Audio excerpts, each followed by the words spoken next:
So as, we having this discussion and as I'm sitting here, what I do feel in the room is I'm sitting before men, fathers that are intentional about fathering, that are intentional about fatherhood, and they're intentional about what they model and who they want to be viewed as and who they want to be referred to as a model.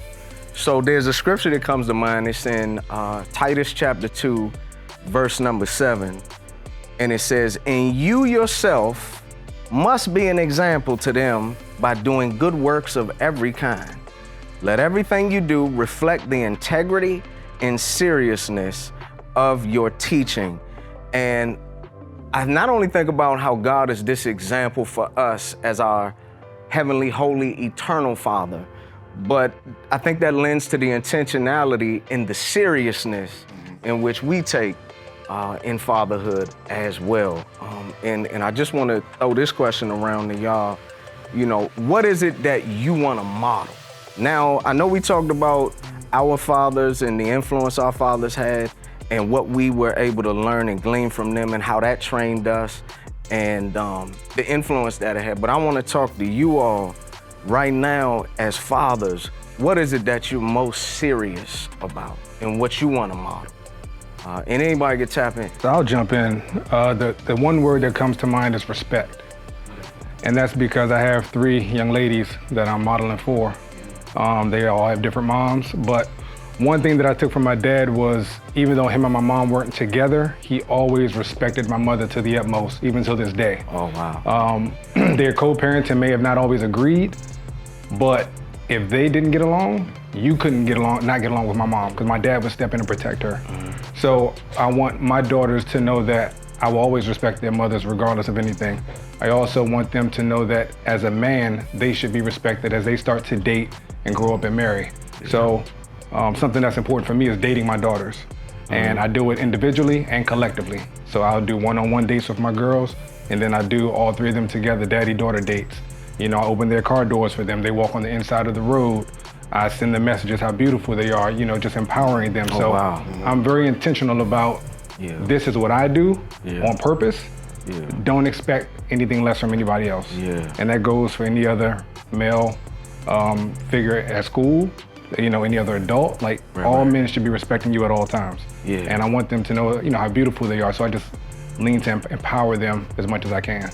So. How often do you do dates with your daughters? At least once a month. Okay. At least once a month. Now, are you able to do all 3, those individual dates, within the span of a month, or? I try to overlap them as much as possible. Okay. Yep. Yeah. So it's very consistent. Yeah. And I was gonna say, even as you were talking, the first thing that came to mind was that brother's consistent. And you were very intentional about keeping that flow, keeping that schedule as well. Oh, Lou, you to my right. I was gonna ask you next, man. So what I would like to model, or what I try to model, is love. And what I mean by that is, again, I feel like in a Nigerian household, that stigma is that you're not loved, or not that you're not loved, that we're so strict that we don't show love. So for my dad, I knew he loved me, but he's never said, hey, son. That wasn't just limited to Nigerian household. Oh, okay, yeah. Well, I mean, sometimes that's how I see it, just because that's the background I come from. But just, my dad never came to me and say, I love you, It was something he said or did that showed it. So in my household, I got 3 kids, 2 girls, 1 boy. So I try to make sure that I'm a model of love. What that means is, I'll go get my wife flowers so they can see the love that I have for your mom, or I tell them I love you, or, kiss my son on the cheek. So, understand that it's being a dad, I just want you to feel something, because I don't feel like I necessarily felt it from my dad, right? Just that emotional aspect wasn't there. So I want to model that for my kids at a young age. So when they get older, it can transition into a really good relationship. I think, man, that actually had me thinking, if I could, tap in on this one, is my dad, like you said, my dad was, I don't want to say he was strict, he was just serious. Yeah. And my dad was very involved and very competitive when it came to the sports I was in. He was, look, man, I take all the correction from my coach, but when I got in the car with my dad, if I played quarterback and I could have had a great game, I could have thrown 20 passes, 19 completions, but guess what my dad want to talk about when I get in that car? Yeah, he would say, you didn't plant your feet, you threw it from your hip, you didn't do that. So with daughters, because I hear, how intentional y'all are, once my daughters became involved in sports, guess what happened? I turned right in. It was like a natural reaction, get the rebound. You're not jumping off your left foot, and I had to catch myself. Like, first of all, I got daughters, right? I'm competitive, like I got, and trust me, my daughters are very competitive, as many daughters are now, but I would have to reel myself in because this natural inclination, without even thinking, no intentionality, not anything that and I could tell myself, I'm going in here, I'm gonna be chill. I tell my wife, I'm gonna chill. She'd be like, you gonna be cool today, yeah. And it'd be like second quarter and I'm tapping my foot like, man, she gotta go right. Why isn't she not going right? Then I'm mad at the coach. Why is the coach not telling her, go right? Yeah, but it's because I wasn't fully focused on that intentionality, and what happened was that would make my daughters nervous. So I'm over here on the front row, and they know I'm critical. So when they take the ball out, I'm trying to coach them real quick while they standing here. Tony like, go to the right, go to the right, go to the right, right? And I sit back. Yeah, but that I believe is a mistake that I made even in parenting, is I would lose that intentionality sometimes because, just the competitive nature or the natural inclination I had was there. So I admire y'all, sharing that just how intentional, almost how scheduled you are with modeling that. I'm gonna go to this side of the room. Y'all, you wanna go first? I wanted to pick up with what he said, and I think as far as not feeling that love in the household, I think, especially back when I was growing up in the 80s, early 80s, late 70s, it was like, well, at least in my household, and I think most people on my block, it was like, as far as to show love, like, I don't know, I just didn't really, even from mom, I didn't really feel it. And I know she loved me, but it was like, it was apprehensive to show it. So I always, as growing up and, having my son at a young age, but I said to myself that I'm always try to hug my son every day, try to kiss him, try to, tell him I love you, son. I try to, break that thing through, man. And I think maybe just in the black household, at least back then, I think it's more love shown in the black household these days now. But back then, it just wasn't shown that much. Why do you think that was, though, Tom? Was it seen as a weakness? I don't think so. I think that it was like a generational type thing, that it wasn't really. I really do. I really think it was a generational type thing, and it wasn't taught and it wasn't shown, and so it was just passed on like that and passed on like that. Yeah. So I was aiming to break that cycle somewhat with the little time I did have with my son before I was incarcerated. But that goes to that intentionality, right? And even living what you learned. You grew up this way, but I learned I'm not gonna do this. I'm intentional about doing the opposite from what I experienced, meaning it stops with me. I'm gonna improve on this. Even if it's just improving within the generation. I know you wanted to jump in too.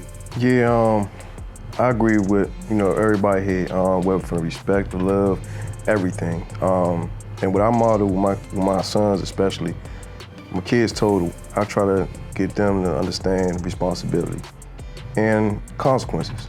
End of the day, for each action we make, there's a consequence. And I always tell my kids, if you want a good consequence or a bad consequence, so you gotta be responsible enough with your decision making. And I practice that each and every day, and I translate that to my kids as well. Because, it's real. It's definitely real. And that's, I think, a lot of times in our communities, you don't understand the consequences, in a sense, how bad or how good your decision can take you. So I definitely try to model that each and every day and try to translate it to my kids as well. Yeah. Man, that leads me to my next question. One of the questions I had was, it's amazing how you remember that quote and how you passed that along. Was there a quote that y'all had that, you know, your dad said that still rings in your ears? And I get an example. When I was 12, 13, 14, my report card was not the best. Amen. I was not on the principal's honor roll. And I remember my dad, he knew I wasn't applying myself. And I remember one time I handed him my report card and he knew I wasn't applying myself. He said, let me tell you this. The decisions you make today can affect the rest of your life. So you need to make a decision to do your best, because as long as you're gonna continue to operate subpar or below your capability, you're not gonna like the results. You can get better results, but you gotta make a decision. Are you gonna apply yourself? Or are you just gonna skate by with good enough? Do y'all have any quotes that come to mind, you know, when you were a kid? Okay. I got one. Yeah, okay. Yeah, so two quotes that stand out. At first I only thought it was one, but two. And it can be two. Yeah. Yeah, absolutely. Don't have to just be one. My dad would always say, being a man, something like being a man, or if you're a man, it just doesn't make you a man. It's when you fail and there are obstacles placed in your way, that's when you show the characteristics of being a man. Like the failures you go through, right? And then another thing too was, you need to know the difference between wants and needs, right? Growing up, I always wanted the Jordans, right? But my dad said, nah, I'm gonna give you what I can afford. And it makes sense. And I try to preach that to my kids, so. Mike, how about you? I ain't come your way in a minute. Yeah, that's quite all right. I'm enjoying the conversation, the dialogue.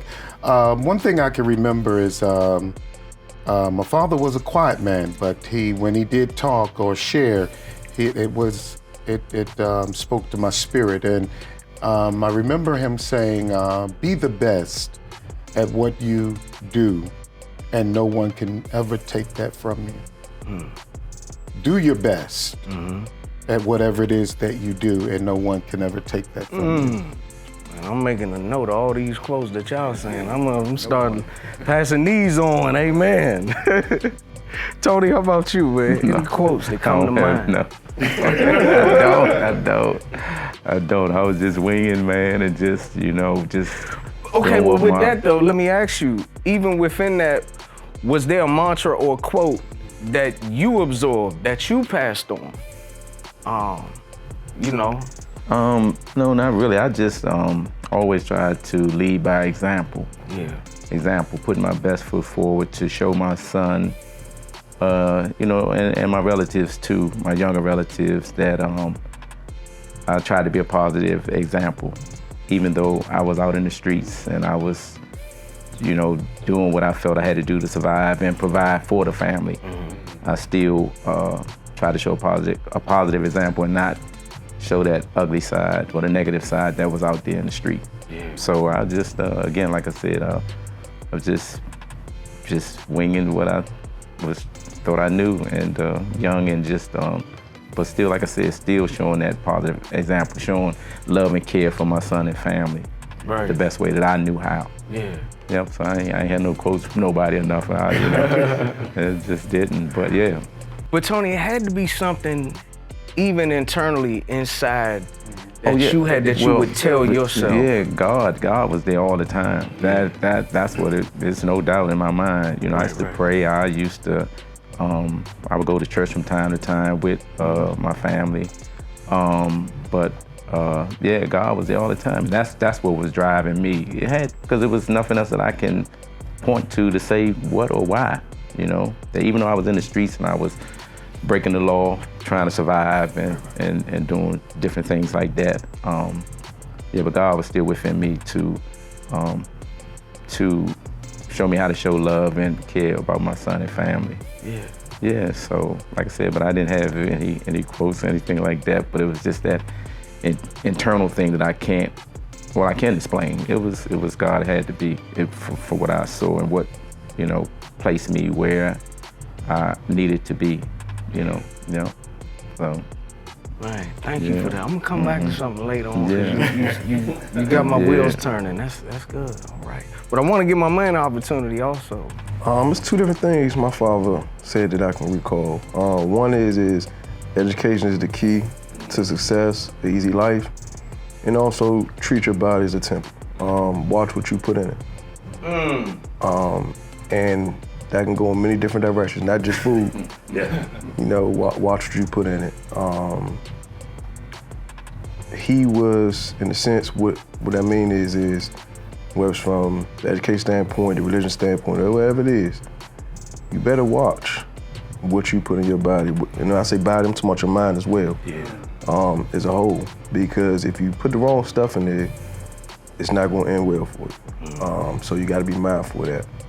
That's just, like I said, those two things. And like I said, education. He was real big on education, so I recall that.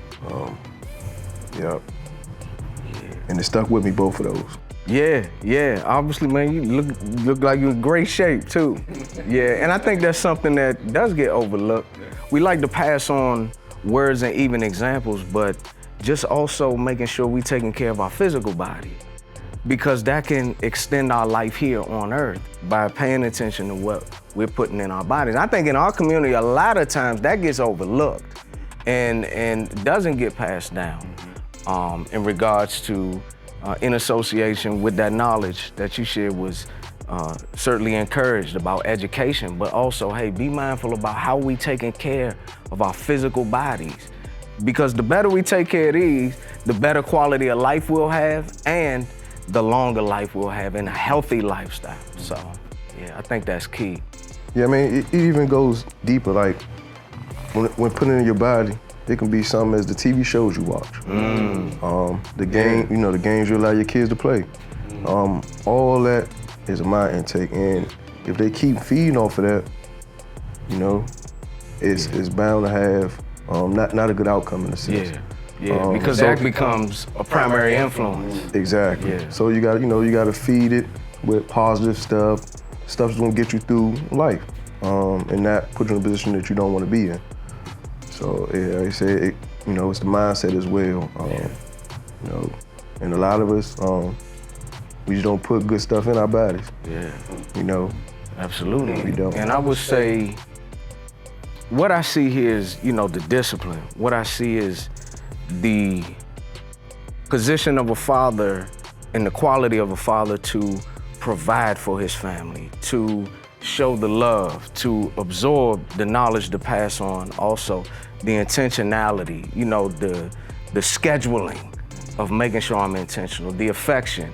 And a lot of it is, these qualities stem from what we maybe didn't experience when we were younger. I was saying, even with my own father, he was not an affectionate man. So now that I have two daughters, I have to be intentional about that affectionate side. So, I think that this is just how God has created us and how God has allowed us to zone in on the things that maybe we're deficient and make sure that His grace provided us to be sufficient in these areas. So that's just the beauty of fatherhood.